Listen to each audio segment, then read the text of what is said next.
Assalamualaikum warahmatullahi wabarakatuh.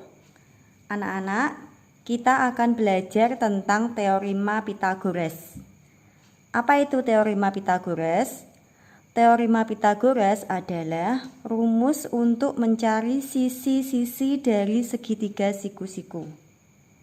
Kamu masih ingat kan apa yang disebut dengan segitiga siku-siku? Ya, segitiga siku-siku adalah segitiga yang memiliki sudut siku-siku. Biasanya ditandai dengan tanda siku-siku seperti ini.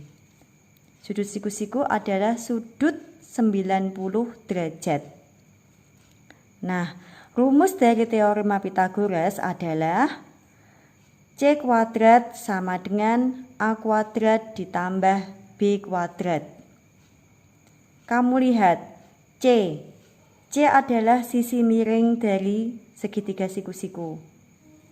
A adalah sisi tegaknya dan B adalah sisi yang di bawah. Nah, bagaimana cara mencari C-nya, sisi miringnya? Maka untuk mencari sisi miringnya adalah akar dari A kuadrat ditambah B kuadrat. Untuk lebih memperjelasnya, kita langsung ke contoh soal. Kita lihat contoh soal yang pertama. Sebuah segitiga siku-siku memiliki sisi 3 dan 4. Berapakah sisi miringnya? Nah, kita aplikasikan rumus dari Pythagoras tadi. C kuadrat sama dengan A kuadrat ditambah B kuadrat, di mana C adalah sisi miring dari segitiga siku-siku ini.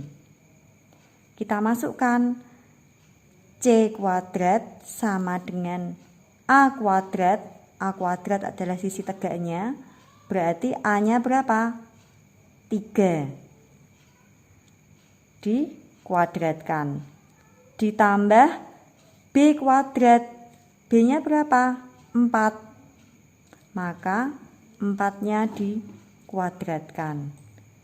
Maka C kuadrat sama dengan 3 kuadrat yaitu 9 ditambah 4 kuadrat yaitu 16.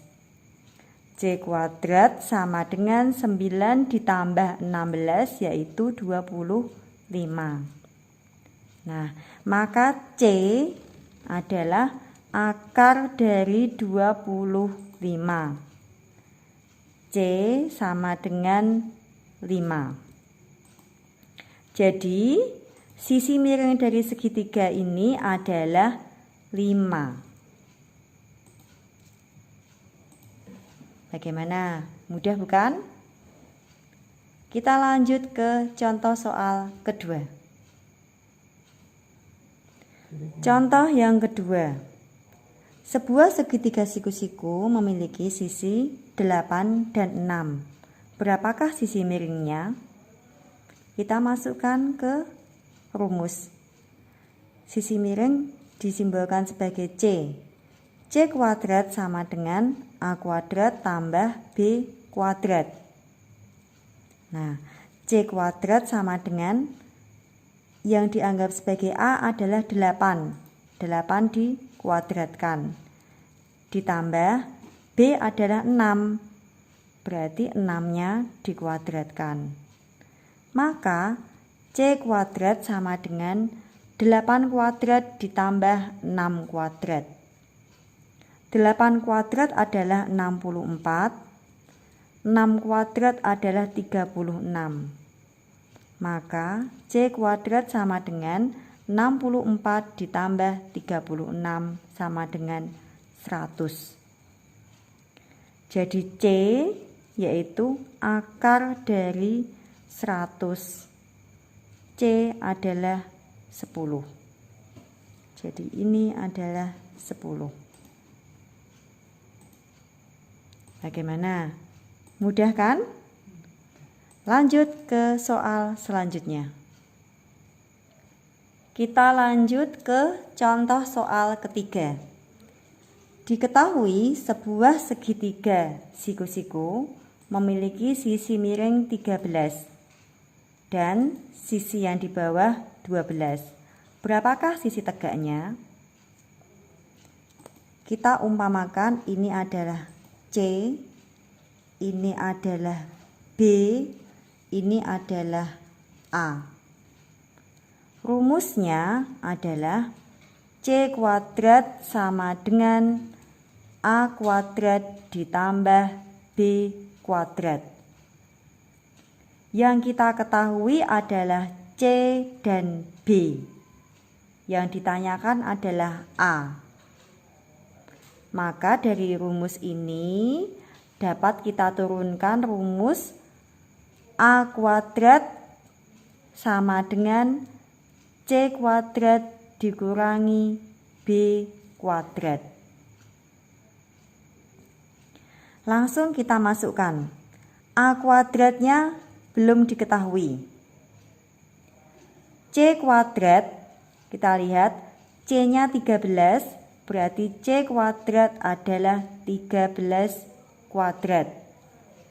Dikurangi B kuadrat, B-nya adalah 12, maka 12-nya dikuadratkan. Maka A kuadrat sama dengan 13 kuadrat dikurangi 12 kuadrat. 13 kuadrat yaitu 169. Dikurangi 12 kuadrat adalah 144. Maka A kuadrat adalah 169 dikurangi 144 sama dengan 25.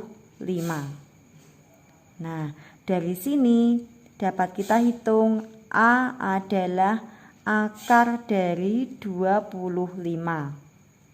Jadi A adalah 5.